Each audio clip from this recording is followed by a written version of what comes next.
ಎಲ್ಲ ನನ್ನ ಪ್ರೀತಿಯ ಸೆಲೆಬ್ರಿಟಿಗಳಿಗೆ ನಮಸ್ಕಾರ ಹೇಳ ಇಲ್ಲ ಥ್ಯಾಂಕ್ಸ್ ಹೇಳ ಧನ್ಯವಾದ ಹೇಳಿದ್ರು ಏನೇ ನಾನು ಪದ ಯೂಸ್ ಮಾಡಿದ್ರು ಕೂಡ ತುಂಬ ಕಮ್ಮಿ. ಯಾಕಂದರೆ ನೀವು ತೋರಿಸಿರೋಷ್ಟು ಪ್ರೀತಿ ಅಭಿಮಾನ ಇನ್ಯಾವತ್ತೂ ಅದು ಯಾವ ಥರ ರಿಟರ್ನ್ ಮಾಡೋದು ನನಗೂ ಗೊತ್ತಾಗಲ್ಲ.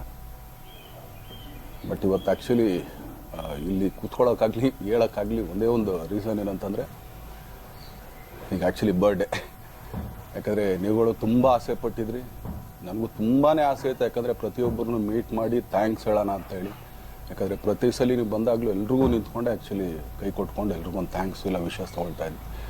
ಬಟ್ ಈ ಸಲ ಒಂದೇ ಒಂದು ಪ್ರಾಬ್ಲಮ್ ಏನಂತಂದರೆ, ಏನೋ ದೊಡ್ಡ ಪ್ರಾಬ್ಲಮ್ ಅಂತ ನಾನು ಹೇಳ್ತಲ್ಲ, ನನ್ನ ಹೆಲ್ತ್ ಇಶ್ಯೂ ಅಷ್ಟೇ, ಇನ್ನೇನೂ ಇಲ್ಲ.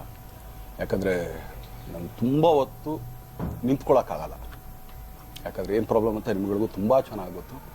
ಯಾಕಂದರೆ ನಿಂತ್ಕೊಂಡು ನಾನು ಆ್ಯಕ್ಚುಲಿ ಎಲ್ರಿಗೂ ವಿಶ್ ಮಾಡೋಕ್ಕೆ ನನ್ನ ಕೈಲಿ ಆಗಲ್ಲ ಅಂತ. ಯಾಕಂದರೆ ಯಾವಾಗ ಇಂಜೆಕ್ಷನ್ ತೊಗೊಳ್ತೀನೋ ಒಂದು 15-20 ದಿನ ಅಲ್ಲಿ ಓಕೆ, ಬಟ್ ಆಮೇಲೆ ಮತ್ತೆ ಅದ್ರ ಪವರ್ ಕಮ್ಮಿ ಆಗ್ತಿರಂಗೆ ಪೇನ್ ಸ್ಟಾರ್ಟ್ ಆಗುತ್ತೆ.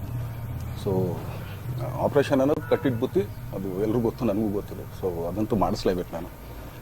ಆದರೆ ಈಗಿರೋ ಕೆಲಸಗಳಲ್ಲಿ ಯಾರಾದ್ರು ನಾನು ಒಪ್ಕೊಂಡಿದ್ದೀನಿ ಸಿನಿಮಾಗಳು.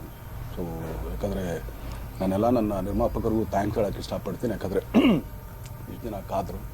ಸೊ ಅದೊಂದು ರೀಸನ್ಗೋಸ್ಕರ ಅವ್ರುಗಳು ಆ್ಯಕ್ಚುಲಿ ಇಷ್ಟು ದಿನ ಕಾದಿದ್ದಾರೆ. ನಾನು ಅವ್ರುಗಳಿಗೆ ಅನ್ಯಾಯ ಮಾಡಬಾರ್ದು. ಯಾಕಂದರೆ ಅವರು ಒಂದು ಏನೇನೋ ಪ್ರಾಜೆಕ್ಟ್ಗಳನ್ನು ಕೊಟ್ಟಿರ್ತಾರೆ ಅಂಥೇಳಿ. ಸೊ ಅದಕ್ಕೋಸ್ಕರ ಸ್ವಲ್ಪ ಇದು ಮಾಡ್ತಾಯಿದ್ದೀನಿ. ಯಾಕಂದರೆ ಎಲ್ಲರಿಗೂ ಪುಷ್ ಆಗುತ್ತೆ ಅಲ್ಲಿವ್ರಿಗೆ ಪುಷ್ ಮಾಡೋಣ ಅಂತ ನಾನು ಟ್ರೈ ಮಾಡ್ತಾಯಿದ್ದೀನಿ, ಇಲ್ಲ ಅಂತಲ್ಲ.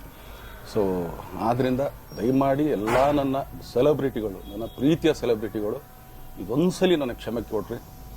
ಯಾಕಂದರೆ ನಾನು ಸಿಗ್ತೀನಿ, ನಾನು ಸಿಗಲ್ಲ ಅಂತಲ್ಲ, ಖಂಡಿತ 101% ನಾನು ಸಿಗಬೇಕು. ಯಾಕಂದರೆ ನಿಮ್ಮೆಲ್ಲ ಇಂಡಿವಿಜುವಲಿ ನಾನು ಥ್ಯಾಂಕ್ಸ್ ಹೇಳಲೇಬೇಕು ಅದನ್ನು. ಆದರೆ ಈಗಲ್ಲ, ಇನ್ನೊಂದು ಸ್ವಲ್ಪ ದಿನ ಆಗಲಿ. ಯಾಕಂದರೆ ನಮ್ಮದು ಸ್ವಲ್ಪ ಯಾಕಂದರೆ ಈಗಲೇ ಕಾಲೆಲ್ಲ ಸ್ವಲ್ಪ ನಂಬಾಗ್ತಾ ಇದೆ. ಸೊ ಸ್ವಲ್ಪ ನಮ್ಮ ಡಾಕ್ಟರ್ ಹತ್ರ ಎಲ್ಲ ನಾನು ಕನ್ಸರ್ನ್ ಮಾಡಿ ಏನು ಮಾಡ್ಬೋದು ಅದಕ್ಕಿನ್ನು ನೆಕ್ಸ್ಟ್ ಅಂತೇಳಿ. ಯಾಕಂದರೆ ಸ್ಪೈನಲ್ ಕಾರ್ಡ್ ಪ್ರಾಬ್ಲಮ್ ನಿಮಗೂ ತುಂಬ ಚೆನ್ನಾಗಿ ಗೊತ್ತು. ಸೊ ಇದೊಂದು. ಆಮೇಲೆ ದಯಮಾಡಿ ಯಾವ ಹೂವಾಪೋಗಳಿಗೂ ನನ್ನ ಸೆಲೆಬ್ರಿಟಿಗಳು ಕಿವಿಗೆ ಹಾಕ್ಕೋಬೇಡ್ರಿ. ಈಗ ಮೊನ್ನೆದು ಒಂದು ಇದಿತ್ತು, ಏನೋ ಯಾರೋ ನಿರ್ಮಾಪಕರು ಕೊಟ್ಬಿಟ್ರು ಹಂಗೆ ಹಿಂಗೆ ಅದು ಇದು ಎಲ್ಲ. ಹೌದು, 101%. ಯಾಕಂದರೆ ಸೂರಪ್ಪ ಬೊಬ್ಬ ಅವ್ರು ಆ್ಯಕ್ಚುಲಿ ವಾಪಸ್ ಕೊಟ್ಟಿದ್ದು ಏನಕ್ಕೆ ಅಂತಂದರೆ, ಸೂರಪ್ಪ ಬೊಬ್ಬ ಅವ್ರು ಆ್ಯಕ್ಚುಲಿ ನಾನು ಹತ್ರ ಸಿನಿಮಾ ಮಾಡೋಕ್ಕೆ ಬಂದಾಗ ಅವ್ರು ತುಂಬ ಕಮಿಟ್ಮೆಂಟ್ಸ್ ಏನೋ ಇತ್ತು ಪಾಪ. ಸೊ ಸಿನಿಮಾ ಆದರೆ ನನ್ನ ಕಮಿಟ್ಮೆಂಟ್ಸ್ ಎಲ್ಲ ಇದಾಗುತ್ತೆ ಅಂತ. ಯಾಕಂದರೆ ಇಂಡಸ್ಟ್ರಿಲಿ ನನಗೆ ಗೊತ್ತಿರೋರೊಬ್ಬರು ತುಂಬ ಪರಿಚಯ ಇರೋರು, ಅವ್ರನ್ನ ಕರ್ಕೊಂಬಂದು ಹಿಂಗಿದೆ ದರ್ಶನ ಮಾಡೋಣ, ಸರಿ ಅಣ್ಣ ಮಾಡ್ಕೊಡ್ತೀನಿ ಅಂತ. ಬಟ್ ಈಗ ಆ್ಯಕ್ಚುಲಿ ಈಗ ನಡೆದಿದ್ದು ನಿಮಗೂ ಗೊತ್ತು. ಯಾಕಂದರೆ ಟೈಮೆಲ್ಲ ವೇಸ್ಟ್ ಆಗೋಯ್ತು. ಈ ಟೈಮಲ್ಲಿ ಮತ್ತೆ ಅವ್ರು ದುಡ್ಡನ್ನ ಇಟ್ಕೊಡಿದ್ರೆ ಪಾಪ ಅವ್ರಿಗೆ ಇನ್ನೂ ಕಮಿಟ್ಮೆಂಟ್ ಜಾಸ್ತಿ ಆಗುತ್ತೆ. ಸೊ ಅದಕ್ಕೋಸ್ಕರ ಸರ್ ನಿಮ್ಮ ಕಮಿಟ್ಮೆಂಟ್